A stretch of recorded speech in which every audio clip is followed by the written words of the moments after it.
전 세계가 놀랄 한국의 V자 경기 회복을 기다리며 국내 최고 이코노미스트 홍춘욱이 디플레 위험을 이겨내는 투자법. 전 세계의 경기 침체 위험이 닥쳤다. 이미 수년 동안 디플레 위험이 감지되고 있었고 코로나19 쇼크가 그 방아쇠를 당겼다. 국내 최고의 이코노미스트인 저자 홍춘욱 박사는 디플레 전쟁에서 한국이 코로나19 쇼크로 인한 경기 침체에서 빨리 벗어나려면 효과가 검증된 경제정책만을 쓰려는 집착에서 벗어나 지금 당장 돈을 푸는 강력한 금융정책 및 재정정책을 펴야 한다고 주장한다. 경우에 따라서는 2차, 3차 재정정책을 적극적으로 시행해야 한다. 이런 과감한 조치는 코로나19 쇼크 이후 한국의 강력한 경기 회복으로 돌아올 것이다. 앞으로 저금리, 재정지출 확대 시기가 계속될 것이므로 개인은 주식이나 부동산 등 위험자산에 대한 관심을 꾸준히 지속하며 미국 주식 및 한국의 일부 기업, 부동산 시장에 주목할 만하다. 또한 저가 매수에 관심을 가진 투자자가 주목해야 할 기업, 유형, 안정지향형 투자를 원하는 사람들을 위한 자산 배분 전략도 추천한다. 세계적 경기 침체에 혼란한 투자자들에게 많은 도움이 될 것이다. 코로나19 쇼크, 경기가 회복되려면 무엇이든 지금 당장 시행하라.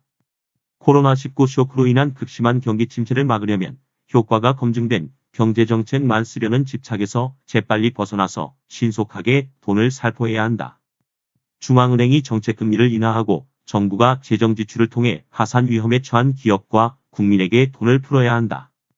물론 이상의 조치만으로 코로나19 쇼크가 순탄하게 마무리되고 경제가 다시 정상 궤도로 100% 돌아가지 않을 수 있다. 따라서 적절한 금융재정정책뿐만 아니라 경우에 따라서는 2차 혹은 3차 재정정책을 적극적으로 시행해야 한다. 2001년 사상 초유의 9.11 테러가 발생했을 때 수많은 이코노미스트들과 경제학자들은 극심한 경기 불황의 장기화와 주식시장의 장기 침체를 예상했다. 하지만 현실은 달랐다. 미국 경제와 주식시장은 빠르게 회복되었다. 그 이유는 바로 정책과 전쟁이었다. 미국 중앙은행이 정책금리를 1%까지 인하하고 부시 정부가 이른바 테러와의 전쟁을 선포하면서 아프가니스탄과 이라크로 대규모 병력을 파견한 것이 경기 회복의 기폭제가 되었던 것이다. 마찬가지로 강력한 금융정책 및 재정정책을 집행한다면 한국도 매우 강력한 경기 회복으로 돌려받을 수 있을 것이다. 디플레는 남의 일이 아니다. 코로나19 쇼크가 디플레가 위험의 방아쇠가 되었지만 사실 디플레 위험은 한국에 이미 수년 전부터 닥쳐와 있었다. 저자가 이 책을 쓰기로 결심했던 것은 2019년에 겪은 소비자 물가 상승률 마이너스 사태 때문이었다. 일시적이긴 하지만 소비자 물가 상승률이 마이너스라니 이미 경제가 디플레의 위험에 노출되었음을 보여주는 신호였다. 그러나 한국의 오피니언 리더들은 이 문제에 별다른 관심이 없는 듯했다. 신문 칼럼이나 유튜브 동영상을 통해 디플레 위험을 막기 위해 적극적인 통화정책 및 재정정책을 펼쳐야 한다. 라고 거듭 주장했지만 반응이 별로 없었다. 그래서 저자는 디플레가 발생하면 벌어지는 일, 더 나아가 디플레를 일으키는 요인들에 대해 조목조목 이야기할 수 있는 책을 쓰기로 했다.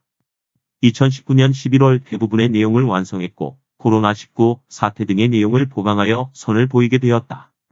디플레 위험을 무시하기 어려운 이유 1장에서는 코로나19 사태 이전에 이미 한국에 닥쳐왔던 디플레 위험을 무시하기 어려운 3가지 이유를 살펴보고 2장에서는 미국 무역 분쟁으로 인한 인플레 가능성을 알아본다. 특히 반도체 산업을 중심으로 혁신 산업이 얼마나 강력한 생산성 향상을 일으키는지를 알아볼 것이다. 3장에서는 미국은 코로나19 쇼크 이전까지 그렇게 경기가 좋았다는데 왜 물가가 오르지 않았는지 1990년대 이후 미국 경제에 나타난 3가지 변화를 살펴본다.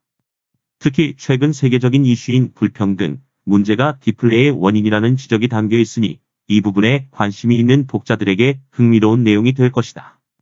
4장에서는 미국이나 유럽이 그렇게나 많은 돈을 뿌렸는데도 물가는 왜 오르지 않는지 구조적 요인뿐만 아니라 순환적인 요인이 함께 영향을 미쳤음을 살펴본다. 5장에서는 2000년대 중반처럼 원자재, 특히 석유 가격의 급등으로 강력한 인플레가 발생할 가능성은 없는지를 알아본다. 디플레 시대, 정부는 과하다 싶을 정도로 돈을 풀어야 한다. 6장에서는 디플레, 특히 코로나19 쇼크로 인한 디플레에 맞서기 위해서는 정부와 중앙은행의 과단성 있는 통화 정책뿐만 아니라 적극적인 재정 정책이 필요하다는 점을 역설한다. 왜 이렇게 다소 과하다 싶은 재정 확대 대책이 필요한지 설명하고 앞으로 어떤 방향으로 정책이 시행될 것인지에 대해 알아볼 것이다. 앞으로의 자산시장 움직임에 관심이 많은 독자들에게 많은 도움이 될 것이다. 저금리 국면이 이어질 때는 위험 자산의 투자를 늘리자. 앞으로 상당 기간 동안 저금리 정책은 물론 공격적인 재정 정책을 시행할 가능성이 그 어느 때보다 높아졌다. 이는 주식이나 부동산 등 자산시장에도 직접적인 영향을 미치게 될 것이다. 7, 8장에서는 저금리 환경에서 미국 주식, 한국의 일부 주식, 일부 부동산 투자의 매력이 높아진다는 점을 강조할 것이다. 또한 코로나19 쇼크 이후 경기가 회복될 기미가 보일 때 저가 매수에 나서는 주식 투자자들이 주목해야 할 기업 유형도 추천한다. 자산시장이 회복되는 신호를 포착하는 법.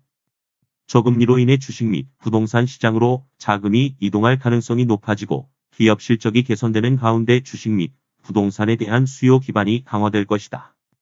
이런 면만 보면 미국 주식 그리고 한국 일부 주식, 부동산 투자가 유망하지만 위험 요인이 아예 없는 것은 아니다.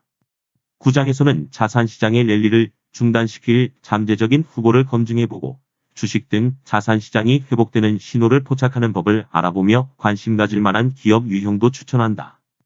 안정지향형 투자자라면 포트폴리오 전략을 추천한다.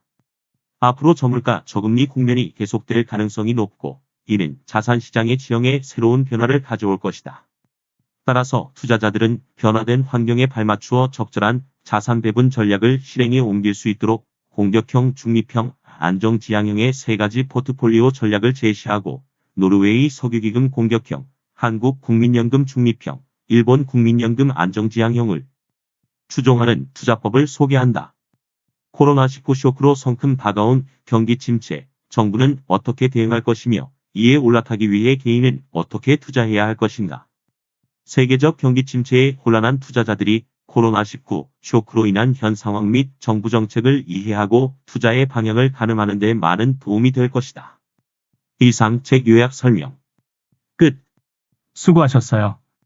그래요. 다음에 또 다른 신간 소개 드릴게요. 네, 그래 주시면 고맙죠. 다음에 뵙겠습니다.